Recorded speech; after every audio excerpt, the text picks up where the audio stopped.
അങ്ങനെ ഇവരെന്ത് ചെയ്തു, ഈ നബീസിനെ കിടത്തി അങ്ങനെ ഇവർ തിരിച്ചു പോയി. ചാത്തുകുടിയത്ത് പറഞ്ഞിട്ട് തിരിച്ചു. അങ്ങനെ ഈ നബീസു വന്ന് കുറച്ച് കഴിഞ്ഞപ്പോൾ ഈ കോയ മുസ്ലിയാർ എന്ത് ചെയ്തു, ഒരു സഞ്ചിയിൽ കുറേ അരി സാധനങ്ങളും കുറച്ച് അന്നത്തേക്കുള്ള ഭക്ഷണവും അരി സാധനങ്ങൾ അരി വെക്കാൻ വേണ്ടിയുള്ള വെച്ചുണ്ടാക്കാൻ വേണ്ടിയിട്ടുള്ള കൊണ്ടുവരാണ്. അന്നൊക്കെയുള്ള ഭക്ഷണവും കൊണ്ടു വയ്ക്കും. പിന്നെ ഒരു കെട്ട് വേപ്പിലയും കൊണ്ടു വെച്ചിട്ടുണ്ട്. അന്ന് വേപ്പില അവർ കൊണ്ടുവന്ന് ഗേറ്റിൻ്റെ അവിടെ തൂക്കിയിടും. ഭക്ഷണ സഞ്ചി അവിടെ ഗേറ്റിൻ്റെ അവിടെ തൂക്കിയിടലാണ്. അങ്ങനെ ഇത് കൊണ്ടുവന്ന് വെച്ചിട്ട് കോയ മുസ്ലിയാർ പോയി. കോയ മുസ്ലിയാർ പോയിട്ട് ഈ ചാത്തുകുട്ടി ആഴ്ച പിന്നെ വരുമെന്ന് ആ പോയ പോക്കന്നെ. പിന്നെ കോയ മുസ്ലിയാർ ആ വഴിക്ക് വന്നിട്ടില്ല. അങ്ങനെ ഈ ചാത്തുകുട്ടി എന്ത് ചെയ്തു, ഈ സാധനങ്ങൾ എടുത്തിട്ട് അവിടെ അടുക്കളയിൽ കൊണ്ട് വെച്ചു. അപ്പോൾ നബീസിന് അന്ന് വലിയ കുഴപ്പമൊന്നുമില്ല, അങ്ങനെ പൊന്തുന്നേ ഉള്ളൂ, തുടങ്ങുന്നേ ഉള്ളൂ. അപ്പോൾ ഒരു പരിചയമില്ലാത്ത ഒരാൾ നബീസിൻ്റെ ഒരു ചെറിയൊരു പേടി പോലെ തോന്നി. രാത്രിയൊക്കെ ആകുമ്പോൾ എന്ത് ചെയ്യും? അപ്പോൾ ചാത്തുകുട്ടി എന്ത് ചെയ്ത്, നബീസു പറഞ്ഞു വേണമെങ്കിൽ കഞ്ഞി വെക്കണം, അന്നൊക്കെയുള്ള ഭക്ഷണം ഉണ്ട്. ചാത്തുകുട്ടി വെച്ച ഭക്ഷണം കഴിച്ചു. അങ്ങനെ നബീസു അന്നത്തേക്കുള്ള ഭക്ഷണം കഴിച്ചു, കിടന്നു. അപ്പോൾ നബീസിൻ്റെ പേടി അവിടെ ഒറ്റയ്ക്ക് കിടക്കാൻ, വേറെ ഒരു ആണുങ്ങളല്ലേ. അപ്പോൾ ചാത്തുകുട്ടി എന്ത് ചെയ്ത് ഇത് മനസ്സിലാക്കിയിട്ട് ചാത്തുകുട്ടി പുറത്ത് ആ വിറക് ഷെഡിൽ കുറച്ച് തീ ഇട്ടിട്ട് അങ്ങനെ നബീസ് ഉറങ്ങുന്നതിൻ്റെ അങ്ങനെ ഇയാൾ ആ തീയും കഴിഞ്ഞ് അങ്ങനെ ഇരുന്നു. കുറേ കഴിഞ്ഞപ്പോൾ നബീസ് ഉറങ്ങി. അപ്പോൾ ചാത്തുകുട്ടി ആ അറ്റത്തുള്ള കട്ടിൽ പോയി കിടന്നു. അയാൾ ഒരു നല്ല മനുഷ്യനാണ്, അതുകൊണ്ട് ഒരു കുഴപ്പമൊന്നുമില്ല, അത് സുഖമില്ലാത്ത ഒരാളും. അങ്ങനെ രാവിലെ നീച്ച് നോക്കുമ്പോൾ നബീസിൻ്റെ ശരീരത്തിൽ മൊത്തം പൊന്തിയിരിക്കുന്നു. അപ്പോൾ ഒരു രാവിലെ അവളിങ്ങനെ ചെറിയ കരച്ചിലിൻ്റെ പക്കത്ത് എത്തിയിരിക്കുന്നു. ഒരു ഉച്ച കഴിഞ്ഞപ്പോൾ അവൾ കരയാൻ തുടങ്ങി.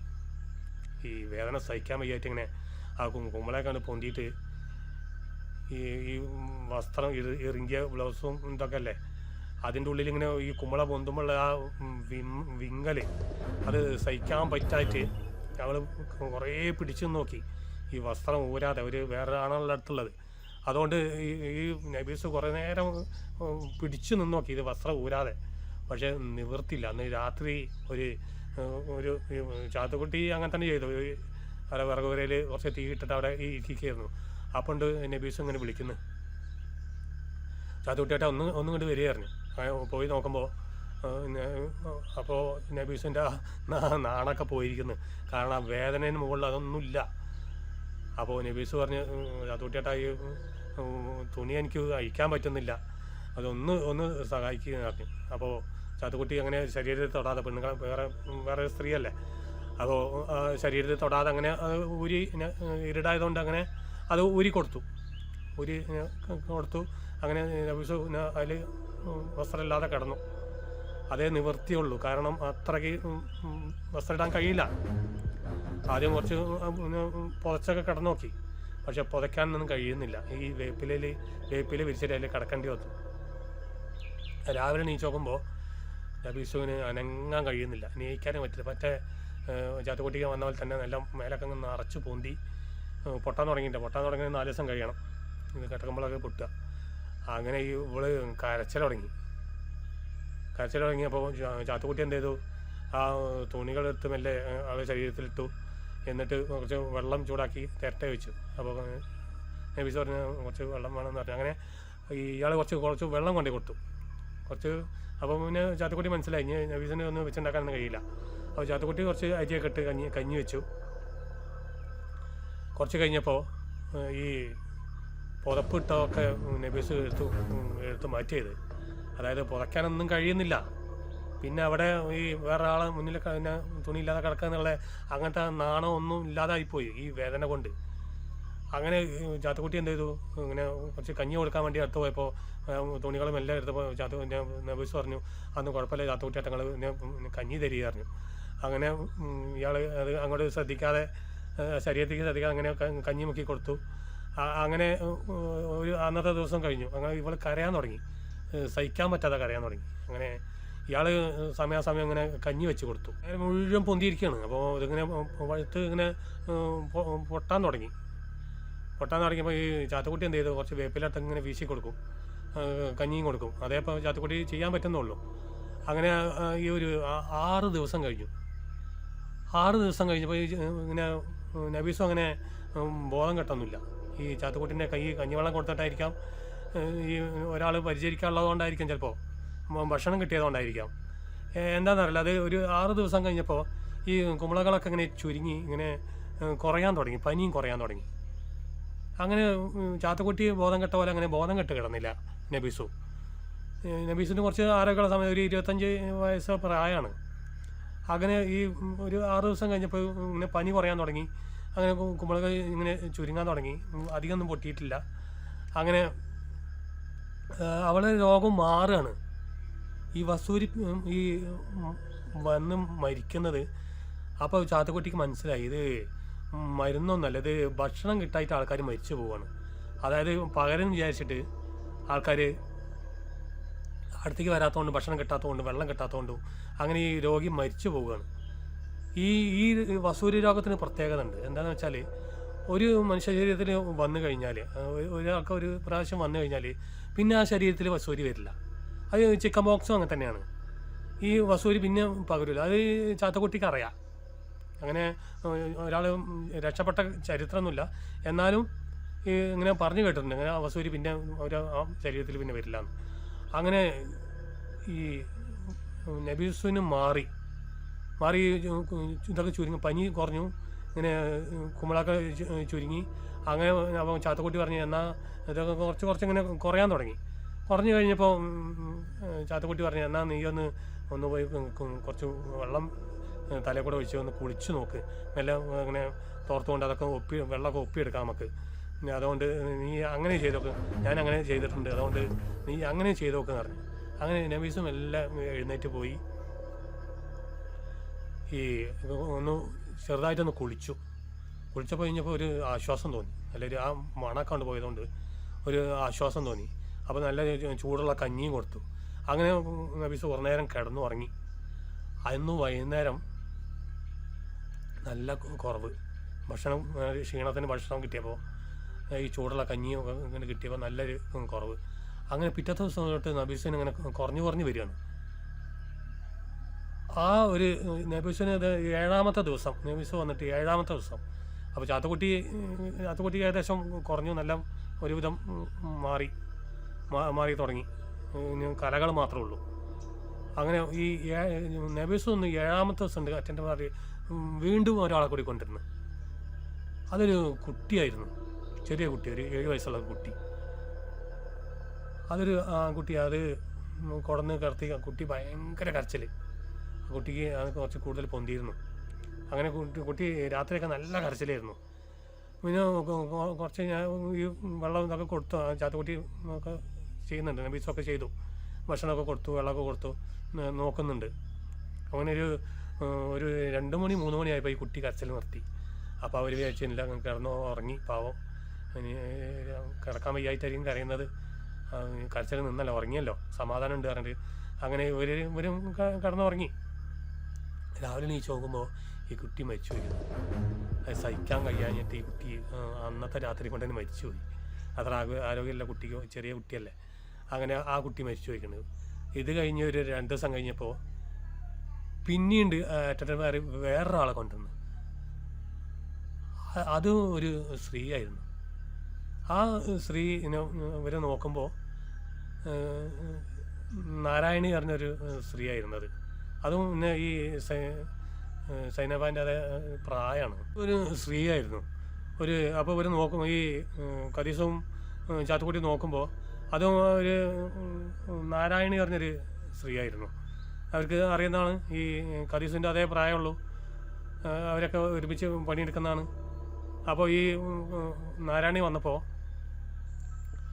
ഈ കദീസു അവിടെ ഒറ്റയ്ക്കാണ് താമസം. കദീസു ശരിക്കാണ് മാറാത്തതുകൊണ്ട് അങ്ങനെ മുഴുവൻ വസ്ത്രം ധരിച്ചിട്ടില്ല ഈ കദീസു. ചാത്തുക്കുട്ടി വസ്ത്രമൊക്കെ ധരിച്ചിട്ടുണ്ട്, പക്ഷേ ഈ കദീസു അങ്ങനെ വസ്ത്രം ധരിക്കാനായിട്ടില്ല. അങ്ങനെ മുണ്ടു പുറച്ച രീതിയിലാണ്, അല്ലാതെ അങ്ങനെ അകത്തുള്ളതൊന്നും ഇന്നൊന്ന് ഇടാൻ കഴിയുന്നില്ല. അത്രയ്ക്കാണ് മാറിയിട്ടില്ല, ശരിക്കും മാറിയിട്ടില്ല. അതുകൊണ്ട് ഈ ഒഴിവുള്ള സമയത്തൊക്കെ ഈ പിന്നെ തുണി മാറ്റിയിട്ട് ഇങ്ങനെ വീശുന്നുണ്ട്. മാറാത്ത മുറികളൊക്കെ ഈ വേപ്പില കൊണ്ട് ഇങ്ങനെ വീശുന്നുണ്ട്. ഈ നാരായണി വന്നു കഴിഞ്ഞപ്പോൾ ഈ നബീസ് ഇങ്ങനെ തുണിയിലായിരുന്നു ഇങ്ങനെ വീശുന്നത് കണ്ടപ്പോൾ നാരായണി ഈ നബീസിനെ കുറ്റം പറയാൻ തുടങ്ങി. അതായത് ഇങ്ങനെ ഒരു ആണുങ്ങളെ അറിയാത്ത ആണുങ്ങളെ മുന്നിലിരുന്ന് തുണിയില്ലാതെ ഇരിക്കാൻ നിനക്കെന്താ ഒരു നാണമില്ലേ, നീ ഒരു പെണ്ണല്ലേ എന്നൊക്കെ ചോദിച്ചിട്ട് ഇങ്ങനെ കുത്തുവാക്കുകൾ പറയാൻ തുടങ്ങി. അങ്ങനെ നാരായണി എന്ത് ചെയ്ത് ഇവർ ഈ ചാത്തക്കുട്ടിയും കദീസും കിടക്കുന്ന പറഞ്ഞ് കുറച്ച് മാറി ആ അറ്റത്തുള്ള കട്ടിൽ പോയി കിടന്നു. അപ്പോൾ നാരായണി ഇങ്ങനെ അന്ന് പൊന്താൻ തുടങ്ങിയിട്ടേ ഉള്ളൂ. അപ്പോൾ ഇങ്ങനെ എനിക്ക് നിങ്ങളടുത്ത് കിടക്കാൻ വയ്യ, ഞാനും വേറെ പോയി കിടക്കാന്ന് പറഞ്ഞിട്ട് അങ്ങനെ കുറച്ച് വിട്ടുപോയി കിടന്നു. അപ്പോൾ ചാത്തക്കുട്ടി പറഞ്ഞ് അവർ പോയി കിടന്നോട്ടെ, നീ വീശിക്കോ എന്ന് പറഞ്ഞ് കദീസിൻ്റെ അടുത്ത് പറഞ്ഞു. അങ്ങനെ നാരായണ ഇങ്ങനെ ആ അറ്റത്തുള്ള കട്ടിൽ പോയി കിടന്നു. ഇവർ ഭക്ഷണം കഴിക്കണത്തൊന്നും നാരായണി കൂടിയില്ല. അതുപോലെ തന്നെ അവിടെ അവൾ കിടക്കുന്ന ആ കട്ടിലിൻ്റെ ചുറ്റൊന്ന് ചെറുതായിട്ട് തുണി കൊണ്ടും മറച്ച് കെട്ടി അതിൻ്റെ അകത്ത് കിടന്നു. അന്ന് നാരായണി ഇങ്ങനെ പൊന്താൻ തുടങ്ങിയിട്ടുള്ളൂ. അന്ന് അവളെ വീട്ടിൽ നിന്ന് പറഞ്ഞ ഭക്ഷണം കഴിച്ചു. പിറ്റേ ദിവസം അവൾ തന്നെ വെച്ചുണ്ടാക്കി അവളൊരു സെപ്പറേറ്റ് ആയിട്ട് അങ്ങനെ മാറി ഇരുന്നു.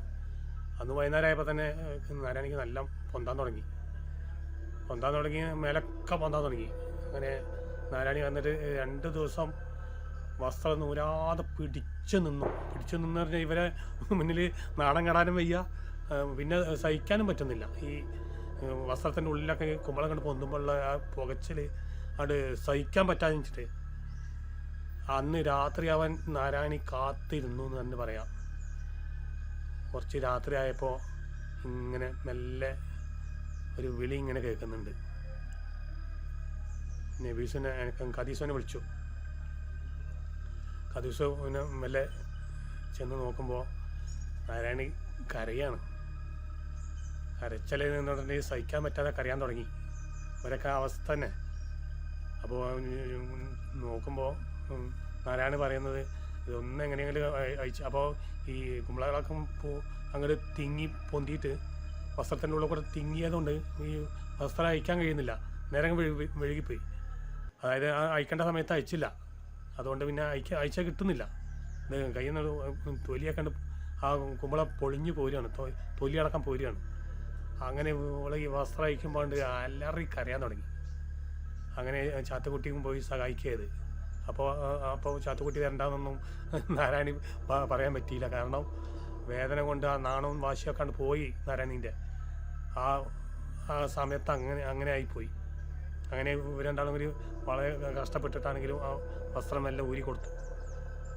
എന്നിട്ട് ആ മറച്ചു കെട്ടിയൊക്കെ മാറ്റി ഇവർ വീശി കൊടുക്കാൻ തുടങ്ങി. ഇവള് ഇങ്ങനെ അലറി കരയാൻ തുടങ്ങി. മറ്റുള്ള ഇവർ രണ്ടാളും പോയല്ല, തൊലിയൊക്കെ കണ്ട് ആ വസ്ത്രത്തിൽ ഒട്ടിപ്പിടിച്ചുകൊണ്ട് പൊളിഞ്ഞിട്ട് പോന്നു. അത്രയും കൂടുതൽ പൊളിഞ്ഞു പോന്നതാണ്. അപ്പോൾ അതിൻ്റെ നീറിൽ വേറെ നീറിപ്പോകഞ്ഞിട്ട് അവളിങ്ങനെ അലറി കരയാൻ തുടങ്ങി. അവൾക്ക് കുറച്ച് കൂടുതലായി ഈ ഇത് തിങ്ങിപ്പോയിട്ട്. ഇവർ രണ്ടാളും കൂടി നാരായണനെ നല്ല നോക്കി ഭക്ഷണം കൊടുത്തിട്ടും അങ്ങനെ വീശി കൊടുത്തിട്ടും രണ്ടാളുണ്ടല്ലോ. പിറ്റേ ദിവസം ചാത്തക്കുട്ടി പറഞ്ഞു എനിക്ക് ഒരുവിധം കുറഞ്ഞിട്ടുണ്ട്, ഞാൻ വീട്ടിൽ പോകാൻ നോക്കിയാലോ എന്ന് ചോദിച്ച്. കദീസും അങ്ങനെ കരയാൻ തുടങ്ങി. നിങ്ങൾ പോയാൽ ഞങ്ങൾ ഒറ്റയ്ക്കാവില്ല. ഞാൻ നാരായണിയും പറഞ്ഞു ഏട്ടൻ പോകരുത്, ഏട്ടൻ ഞങ്ങളപ്പോൾ നിൽക്കണം എന്ന് പറഞ്ഞ് സങ്കടങ്ങളും കരച്ചിലൊക്കെ ആയപ്പോൾ ചാത്തക്കുട്ടി പറഞ്ഞു അല്ലെ 2 പെണ്ണുങ്ങളല്ലേ, എന്നാൽ അവരെ പേടിക്ക് നിൽക്കാം എന്ന് വിചാരിച്ചിട്ട് ഇയാൾ അവിടെ നിന്നു. അങ്ങനെ ഈ നാരായണിക്കും അങ്ങനെ തന്നെ ഭക്ഷണം ശരിക്കും കൃത്യമായി കിട്ടിയതുകൊണ്ടും ഇതൊക്കെ ആയപ്പോൾ ഒരു 4 ദിവസമായപ്പോൾ അങ്ങനെ കുറയാൻ തുടങ്ങി. അങ്ങനെ കുറഞ്ഞ് മൂന്നാൾക്കും ഒരുവിധം കുറഞ്ഞു വന്ന് നാരായണിയും കുളിച്ചു. അപ്പോൾ തന്നെ കദീസിനെ ശരിക്കും മാറി, ഇയാളതും മാറി, ചാത്തക്കുട്ടിയാർട്ടിനും മാറി. അങ്ങനെ 3 ഒരുവിധം മാറി നല്ല ഒരുവിധം സുഖമായി വന്നു. അപ്പോൾ ഗേറ്റിൽ അറ്റൻഡർ വരുമ്പോൾ തന്നെ പറയും കുഴപ്പമില്ല ഞാൻ നോക്കുന്നുണ്ട് എന്ന് ചാത്തക്കുട്ടിയേട്ടൻ പറയും. അപ്പോൾ അവരും മരിച്ചു കഴിഞ്ഞിട്ട് പറയാമെന്ന് പറയും. അപ്പോൾ മരിച്ചോന്ന് ചോദിച്ചപ്പോൾ അവരൊന്ന് ചോദിച്ചു ഇങ്ങനെ അവർ രണ്ടാമത് മരിച്ചോന്ന് ചോദിച്ചു.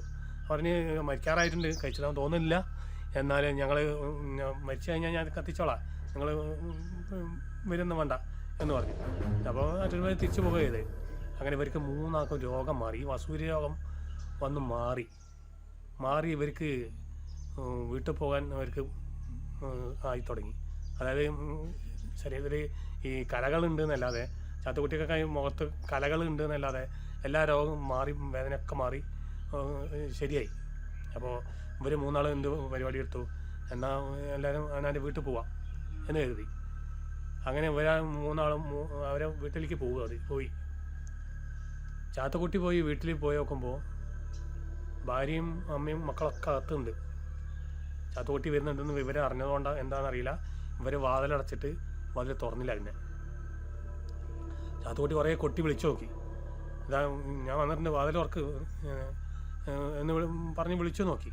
പക്ഷെ ഇവർ വാതിൽ തുറന്നില്ല, പേടിച്ചിട്ട്. പിന്നെ ആ രോഗം മാറിയ ചരിത്രമില്ലല്ലോ. അങ്ങനെ ആ രോഗം ഇനിയും പകർന്നാലോ എന്ന് വിചാരിച്ചിട്ട് ആ വീട്ടുകാർ ചാത്തക്കുട്ടിനെ അകത്തേറ്റില്ല. അങ്ങനെ ചാത്തക്കുട്ടി സങ്കടത്തോടു കൂടി പിന്നെയും വസൂരിയാസത്തിൽ പോവുകയും ചെയ്ത്. അങ്ങനെ അയാൾ അവിടെ പോയി ആ കട്ടിലങ്ങനെ മലർന്ന് കിടന്നു. ഇനി എന്ത് ചെയ്യും? എൻ്റെ വീട്ടുകാരിങ്ങനെ ചെയ്യുകയാണെങ്കിൽ. ആ വരുന്ന വരവിൽ അയാൾ ചായക്കടയിൽ കയറാൻ ശ്രമിച്ചു. നാട്ടുകാർ സമ്മതിച്ചില്ല.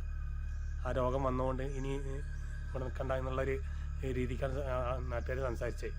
അതായത് അയാളെ മരിച്ച കൂട്ടത്തിൽ കൂട്ടി.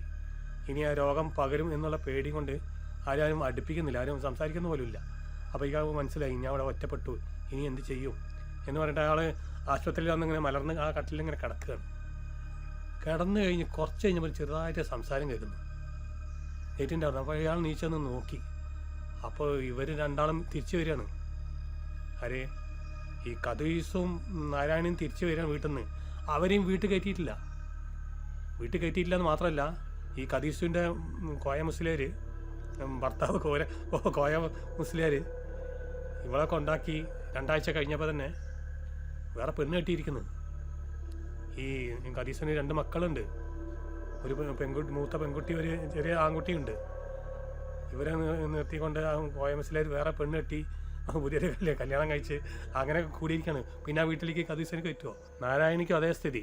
നാരായണിയും വീട്ടിൽ കയറ്റിയിട്ടില്ല. നാട്ടുകാരെ കൂടി രോഗം മാറി അവർ തിരിച്ചു വരുന്നുണ്ടെന്ന് അറിഞ്ഞത് കൊണ്ടോ എന്താണെന്നറിയില്ല. അങ്ങനെ അവരും തിരിച്ചു വരികയാണ്. തിരിച്ചു വരുന്ന ഒരു 3 ആളും കൂടി എന്താ ചെയ്യേണ്ടത്, ഇനി എങ്ങോട്ട് പോകും? അതായത് രോഗം മാറിയ ആദ്യമായിട്ട് ചരിത്രത്തിൽ ആദ്യമായിട്ട് ഇവർക്ക് രോഗം മാറിയാണ്. നാട്ടുകാർക്ക് അത് വിശ്വസിക്കാൻ കഴിയുന്നില്ല. അങ്ങനെ ഇവരെന്ത് ചെയ്തു? ഇവരെ നാട്ടുകാർ ഒറ്റപ്പെടുത്തി. അതായത് വീട്ടിൽ കയറണ്ട, ആ നാട്ടിൽ നിന്ന് നിൽക്കണ്ട എന്നുള്ളൊരു അതിൽ തീരുമാനത്തിലെത്തി നാട്ടുകാർ. അങ്ങനെ ഒന്ന് വൈകുന്നേരമാകാൻ തുടങ്ങി. അപ്പോൾ ചാത്തുക്കുട്ടി പറഞ്ഞു, ഇങ്ങനെ ഇരുന്നിട്ട് കാര്യമില്ലല്ലോ, നമുക്ക് എന്തെങ്കിലും തീരുമാനിക്കണ്ടേ, എന്താ ചെയ്യേണ്ടത് ചോദിച്ചു. അപ്പോൾ പെണ്ണുങ്ങൾക്കൊന്നും മറുപടി പറയാനില്ല. 2 പെണ്ണുങ്ങളോ എന്താ ചെയ്യേണ്ടതെന്ന് ഒന്നും പറയാൻ പറ്റുന്നില്ല. അപ്പോൾ ചാത്തുക്കുട്ടി പറഞ്ഞു, എന്നാൽ ശരി, ഞാനൊന്ന് ഹോസ്പിറ്റലിൽ വരെ പോയി നോക്കട്ടെ, അവിടെ പോയിട്ട് അറ്റൻഡർമാരുടെ കാര്യം പറയട്ടെ, എന്നിട്ട് നമുക്ക് എങ്ങോട്ടെങ്കിലും പോകാം എന്ന് പറഞ്ഞു. അങ്ങനെ ഇയാൾ ഹോസ്പിറ്റലിൽ പോയി നോക്കുമ്പോൾ അവിടെ ഒരു അറ്റൻഡറെ കാണുന്നുള്ളൂ. ആ അറ്റൻഡർ ചോദിച്ചു, നിനക്ക് എൻ്റെ കൂടെ നിൽക്കാൻ പറ്റുമോ? കാരണം എൻ്റെ കൂടെ ഉള്ള ആൾ ഇന്നലെ ജോലി പിരിഞ്ഞു പോയതാണ്. അതുകൊണ്ട് ഒരാളവിടെ ആവശ്യമുണ്ട്. അങ്ങനെയാണെങ്കിൽ നിങ്ങൾക്ക് എവിടെയും പോകേണ്ടി വരില്ല. ഞാൻ ഡോക്ടറെ അടുത്ത് പറഞ്ഞിട്ട് ഒരു കോട്ടേഴ്സും ശരിയാക്കി തരാം, നിങ്ങൾക്ക് ഇവിടെ താമസിക്കാം, നിങ്ങൾ എങ്ങോട്ട് പോകേണ്ടി വരില്ല, നിൽക്കാൻ പറ്റുമോ എന്ന് ചോദിച്ചു. അപ്പോൾ ചാത്തക്കുട്ടിക്ക് സന്തോഷം കൊണ്ട് ഒന്നും വാക്കുകൾ വരുന്നില്ല. അപ്പോൾ അങ്ങനെ നിൽക്കാമെന്ന് സംഭവിച്ചു. അങ്ങനെ ഇയാളെന്ത് ചെയ്തു? അപ്പം ഡോക്ടറെ പോയി കണ്ടു, ചാത്തക്കുട്ടിൻ്റെ കാര്യങ്ങളൊക്കെ പറഞ്ഞു. അങ്ങനെ ചാത്തക്കുട്ടിക്ക് ആ ഹോസ്പിറ്റലിൽ അവിടെ ഒരു ആംബുലൻസ് ഉണ്ടായിരുന്നു, അതിൻ്റെ പണികൾ നോക്കാം. ചാത്തക്കുട്ടി കുറച്ച് വണ്ടീൻ്റെ പണികൾ അറിയുന്നതാണ്. അപ്പോൾ അയാൾ അതും കൂടി ചെയ്യാം എന്ന് ഏറ്റുകൊണ്ട് പിന്നെ വശൂജി ആശുപത്രിയിലത്തെ ശവം കത്തിക്കുന്ന കാര്യത്തിൽ പിന്നെ ചാത്തക്കുട്ടിക്ക് എല്ലാം അറിയാം. ഇതൊക്കെ ഈ അറ്റൻഡർ ഡോക്ടർ പറഞ്ഞ് മനസ്സിലാക്കി. അങ്ങനെ ആ ഹോസ്പിറ്റലിൽ നിൽക്കാൻ വേണ്ടി അയാൾ സമ്മതിച്ചു. അങ്ങനെ ഇവർ ഈ 2 പെണ്ണുങ്ങളെ കദീസുവിനും നാരായണിയും കൂട്ടി അവർ ആ കോട്ടേഴ്സിൽ താമസാക്കി. പിന്നെ അവരൊരു ജാതി മതം പ്രശ്നങ്ങളൊന്നുമില്ല. ആ കാലത്തൊക്കെ ജാതി പ്രശ്നങ്ങൾ കൂടുതലായിരുന്നു. കാരണം വേറൊരു ജാതിക്കാരാ കൂടെ താമസിക്കുക എന്ന് പറഞ്ഞിട്ടുണ്ടെങ്കിൽ. പക്ഷെ പിന്നെ ഇവർക്ക് സമൂഹത്തിന് പേടിക്കേണ്ടി വന്നിട്ടില്ല. കാരണം ഇവർ സമൂഹം ഇവരെ ഒറ്റപ്പെടുത്തിയതാണ്. അങ്ങനെ ജനങ്ങൾ അങ്ങോട്ട് പുറത്താക്കിയ പോലെയാണ്. അപ്പോൾ പിന്നെ ഇവർ ഒന്നിച്ച് കഴിയാൻ ഭർത്താക്കന്മാരൊക്കെ പോലെ കഴിയാൻ തുടങ്ങി. അതിനിടയിൽ ഈ കോയ മുസ്ലിയാരുടെ രണ്ടാമത്തെ ഭാര്യ ഈ കദീസിൻ്റെ മക്കളെ പുറത്താക്കി. അങ്ങനെ ആ കുട്ടികളും ഇവരൊപ്പം ഒന്ന് താമസിക്കാൻ തുടങ്ങി. അങ്ങനെ ഇവരൊരു കുടുംബം പോലെ അങ്ങനെ സന്തോഷമായിട്ട് കഴിയാനുണ്ടായത്. പിന്നെയുള്ള കാലം അങ്ങനെ ജീവിച്ചവർ.